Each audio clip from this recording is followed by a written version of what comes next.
नमस्कार दोस्तों, स्वागत है आप सभी का एक बार फिर आपके अपने YouTube चैनल संस्कृत ग्रुप पर। साथियों, आज का वीडियो है RTI पोर्टल पर रजिस्ट्रेशन से संबंधित जो रजिस्ट्रेशन की प्रक्रिया है उसके बारे में।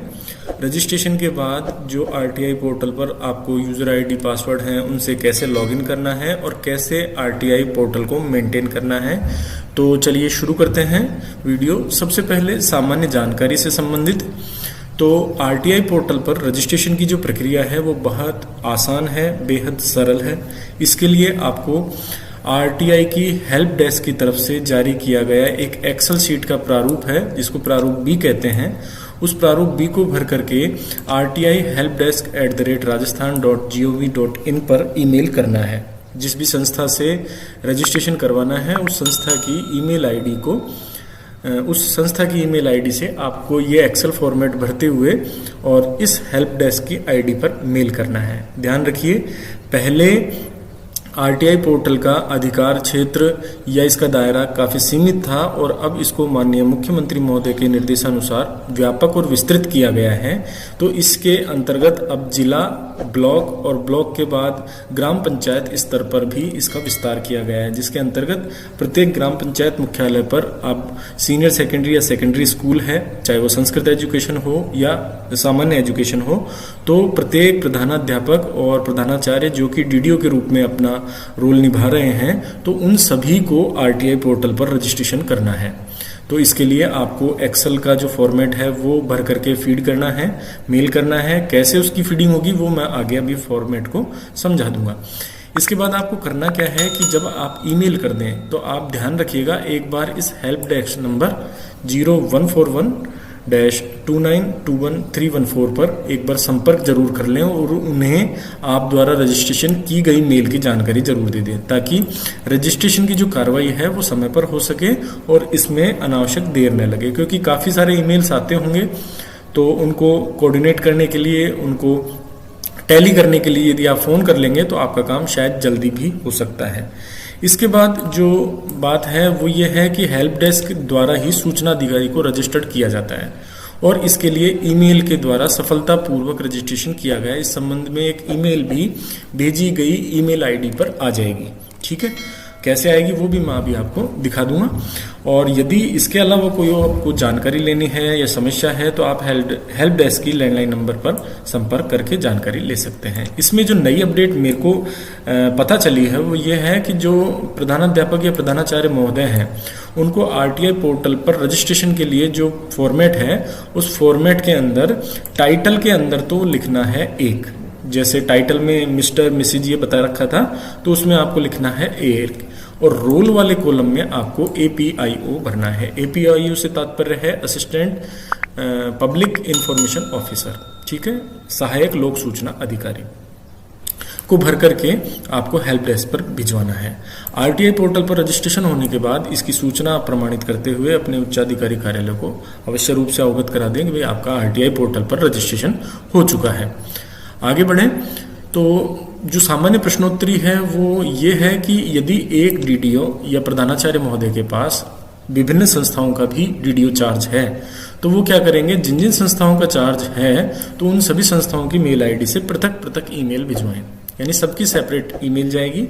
और जैसे ही ईमेल आपकी वहाँ रजिस्टर्ड होती है तो एक DDO महोदय की जो SSO ID है, तो जिन जिन संस्थाओं से ईमेल जाती है उन सभी संस्थाओं से इस SSO ID को मैप कर दिया जाएगा। यानी यदि एक DDO के पास 4 संस्थाओं का चार्ज है तो एक SSO ID को 4 संस्थाओं के DDO के रूप में मैप कर दी जाएगी और उन DDO की SSO ID से जब भी हम लॉगिन करेंगे तो वो सभी चारों संस्थाएं आपको नजर आएगी।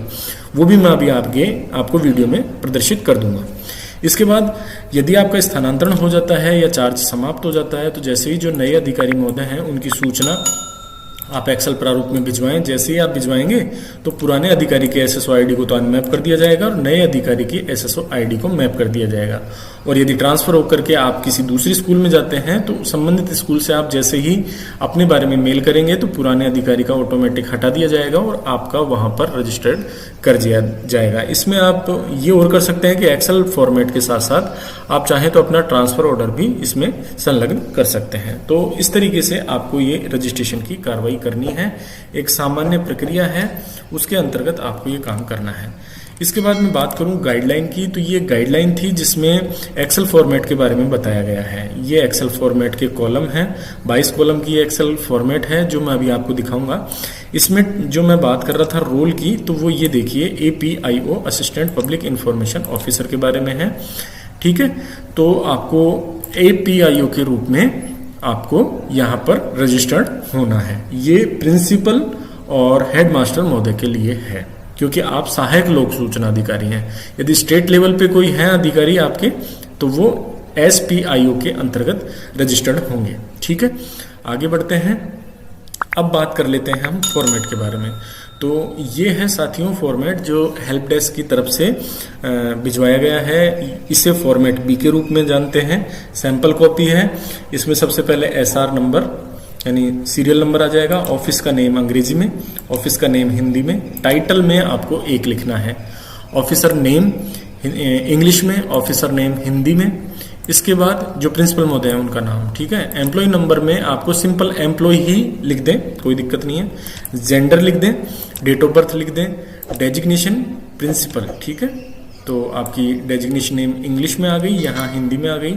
रोल में जब हम बात कर रहे हैं तो रोल में आपको जो लिखना है वो लिखना है APIO assistant public information officer. ठीक है, आपकी संस्था की ईमेल आईडी आ जाएगी, स्टेट आ जाएगा, डिवीजन आ जाएगा, डिस्ट्रिक्ट आ जाएगा, रूरल अर्बन आ जाएगा, तहसील आ जाएगी, ऑफिस का एड्रेस जो आपका है वो अंग्रेजी में आ जाएगा, हिंदी में आ जाएगा, पिन कोड आ जाएंगे और DDO के मोबाइल नंबर होंगे, DDO की SSO ID होगी। तो ये एक फॉर्मेट है, इसको मैं डिस्क्रिप्शन में इसका लिंक भी दे दूंगा, आप वहां से इसको डाउनलोड करके और इसको फिल करके सबमिट कर सकते हैं। जहां हिंदी बताया गया है वहां पे आप मंगल फ़ॉन्ट यूज करेंगे और जो इंग्लिश है उसके लिए आप टाइम्स न्यू रोमन फ़ॉन्ट को यूज कर सकते हैं। डेलवियास फ़ॉन्ट यहाँ पर काम नहीं करेगा। ठीक है, तो आपको ये फॉर्मेट भर करके RTI हेल्प डेस्क की जो मेल ID है उस पर आपको इसको सेंड कर देना है। आगे बढ़ें। जैसे ही आप सेंड करते हैं तो 2 दिन 3 दिन बाद आपको इस तरीके से एक रिप्लाई मिलेगा कि dear sir you have successfully registered on RTI portal. तो इस तरीके से आपको RTI पोर्टल पर रजिस्टर्ड कर दिया गया है, इसकी आपको जानकारी मिल जाएगी। जैसे ही ये आपको ईमेल प्राप्त होता है उसके बाद आप SSO पर जाकर के as a DDO RTI portal पर आप लॉगिन कर पाएंगे। तो चलिए चलते हैं और अब करते हैं SSO ID पर लॉगिन और देखते हैं RTI पोर्टल के बारे में। तो आपको लॉगिन करने के लिए गूगल में जाकर राज SSO की जो ऑफिशियल वेबसाइट है वो खोलनी है। आपको अपने जो खुद के एम्प्लॉय के जो ID हैं यानी यूजर ID SSO के और पासवर्ड यहाँ डाल के कैप्चा डाल करके आपको लॉगिन पर क्लिक करना है। DDO को अपनी ID यहाँ पर खोलनी है जिसको कि रजिस्ट्रेशन के लिए आपने ईमेल किया है हेल्प डेस्क RTI पर। तो ये देखिए कुछ इस तरीके का इंटरफेस आपको नजर आएगा। चूंकि मैंने RTI का जो ये ऐप है हाल ही में यूज किया इसलिए यहाँ नजर आएगा। यदि यहाँ नजर नहीं आता है आपको तो आप एक्टिव एप्स पर जाकर के RTI को ओपन कर सकते हैं। अब आपको करना क्या है, सिंपल RTI पर क्लिक करना है। जैसे ही आप RTI पर क्लिक करेंगे तो RTI पोर्टल पर आपको रिडायरेक्ट कर दिया जाएगा। जब तक आपकी जो एम्प्लॉय ID है यानी SSO ID है रजिस्टर्ड नहीं होती है तो इस तरीके का इंटरफेस न आकर के आपसे यूजर ID पासवर्ड मांगे जाते हैं और जैसे ही आपका रजिस्ट्रेशन हो जाता है तो कुछ इस तरीके का आपको इंटरफेस नजर आएगा। ये ध्यान देने वाली बात है, यदि इस तरीके का इंटरफेस जो आपको नजर आ रहा है ये नहीं आता है तो समझिएगा अभी आपकी SSO ID RTI पोर्टल पर रजिस्टर्ड नहीं हुई है। ठीक है, तो ये देखिए इस तरीके का इंटरफेस नजर आ रहा है। अब जो आपको यहाँ पर नजर आ रहा है, यहाँ पर सबसे ऊपर नजर आ रहा है please select role to proceed. अब आपको किस रोल में आगे बढ़ना है, यानी DDO महोदय के पास 3 संस्थाओं का यहाँ पर चार्ज है। तीनों संस्थाओं में ये DDO महोदय रजिस्टर्ड है, इसलिए अब आपको जिस संस्था का RTI पोर्टल खोलना है उस संस्था के आगे इस टिक बॉक्स में आपको टिक करना है। यहाँ टिक करेंगे तो ये संस्था खुलेगी, यहाँ करेंगे तो ये, यहाँ करेंगे तो ये। और यदि आपके पास एक ही संस्था है तो सिंपली आपको एक यहाँ पर जो संस्था है वो नजर आ जाएगी, उस पर क्लिक करके प्रोसीड पर, जैसे मैंने यहाँ क्लिक किया, क्लिक करके प्रोसीड पर क्लिक करना है। जैसे ही आप प्रोसीड पर क्लिक करेंगे तो इस तरीके का इंटरफेस आपका नजर आएगा। अब यहाँ पर डीडीओ पोर्टल जो आरटीआई पोर्टल है उस पर as a DDO, as a आपका असिस्टेंट पब्लिक इंफॉर्मेशन ऑफिसर आप लॉगिन कर चुके हैं। यहाँ पर आपको कॉर्नर में अपना नाम नजर आ जाएगा, ठीक है। अब यहाँ देखिए आपको कम एप्लीकेशन जो प्राप्त होती है वो नजर आती है। आप आज की है तो आज की, वीकली है तो वीकली, मंथली है तो मंथली और ईयरली है तो ईयरली। यहाँ आपको स्टेटिक्स नजर आ जाएगा, उनकी कैटेगरी आपको नजर आ जाएगी, ठीक है। अब आपको करना क्या है साथियों, यहाँ पर ये देखिए, यहाँ पर भी आप देख सकते हैं total received application. First appeal के लिए किसे भेजी गई है तो वो, स्टेट पब्लिक इंफॉर्मेशन ऑफिसर को यदि आपने ट्रांसफर की है तो वो, और इससे जुड़े हुए जितने भी सवाल हैं वो आपको यहाँ नजर आ जाएंगे, ठीक है। ये तो था आपका डैशबोर्ड। डैशबोर्ड के बाद सेकंड है आपका सबमिशन। इसमें पहला ऑप्शन है एप्लीकेशन सबमिशन, दूसरा है फर्स्ट अपील सबमिशन। बात कर लेते हैं एप्लीकेशन सबमिशन की। तो ये आपको यदि कहीं पे आरटीआई लगानी है, आपको कहीं पे आरटीआई सबमिट करनी है, तब तो आप एप्लीकेशन सबमिशन पर आएंगे। और यदि आपको फर्स्ट अपील लगानी है, एप्लीकेशन पर कोई कार्रवाई नहीं होती है, उसके बाद होती है फर्स्ट अपील, तो फर्स्ट अपील के लिए यहाँ पर क्लिक करेंगे। ये सारे जो कॉलम्स हैं ये आपको फीड करने हैं। सारे कॉलम फीड करने के बाद आप सबमिट करेंगे तो आपकी एप्लीकेशन सबमिट हो जाएगी। इसके बाद आगे बढ़ेंगे तो ये फर्स्ट अपील के लिए है। ट्रांजैक्शन, किसी तरीके का कोई ट्रांजैक्शन आपके द्वारा किया गया है तो उसका यहाँ पर, ठीक है, भुगतान है, कोई लेन देन है तो वो भी आपको यहाँ पर मिल जाएगा। इसके बाद बात करेंगे रिपोर्ट्स की। तो रिपोर्ट्स में आपसे रिलेटेड जो भी कोई समरी है तो वो आपको यहाँ पर डाउनलोड हो जाएगी, देखने को मिल जाएगी, कब से कब तक की है, किस डिपार्टमेंट की है, किस डिस्ट्रिक्ट की है और उसका स्टेटस क्या है। तो इस तरीके से आपका ये जो डैशबोर्ड है, आपको करना यही है, आरटीआई पोर्टल पर यदि आप तक कोई सूचना आती है तो होता क्या है, आरटीआई पोर्टल पर उदाहरण के लिए जैसे राइट टू सीएम एक मेल आईडी है जो माननीय मुख्यमंत्री महोदय के द्वारा जारी की गई है कि किसी को कोई समस्या है तो आप उस पर लिखें। जैसे ही उस पर कोई परिवादी एप्लीकेशन लिखता है तो वो संबंधित विभाग को ट्रांसफर हो जाती है, विभाग के द्वारा उनके अधीनस्थ अधिकारियों को, फिर उसके अधीनस्थ अधिकारियों को, तो इस तरीके से नीचे तक आती है।